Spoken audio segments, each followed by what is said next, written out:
QJ cambio.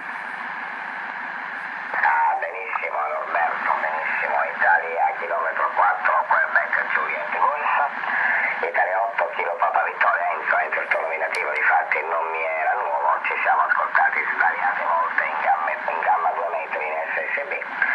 Tu devi essere il medico, se ben ricordo Enzo, ecco, se quello lì che normalmente utilizza qualcosa in più del kilowatt in 2 metri, se ben ricordo Enzo, perché ci ascoltiamo, almeno ti ascolto fortissimo anche sulla gamma VHF lì, caro Enzo.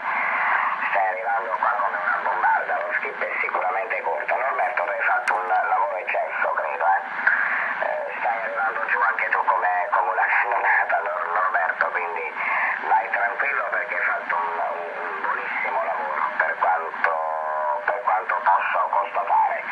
Tra le altre cose hai a fianco un'antenna mica bruscolini, hai mi pare una cubica, non so quanti elementi, ma insomma hai una bella antennona sul traliccio lì a fianco, per cui insomma tu senti un po' di ferro, voglio dire, non hai messo un'antennina per i 70 centimetri dall'altro lato, quindi vai tranquillo Norberto, non ti preoccupare perché stai arrivando molto bene.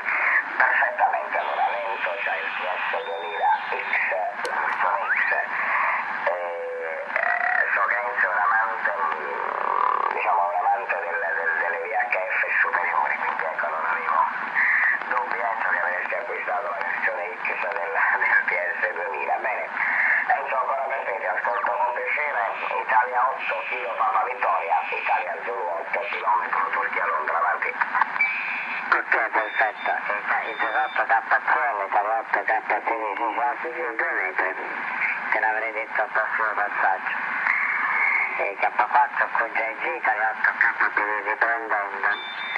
Vi ringrazio per i segnali. Io vi ripeto, ormai sono 30, dal 1971 sono in radio, per cui praticamente ho esaurito la fase HF, Contest, Worldwide, WPX, insomma ne ho fatte decine.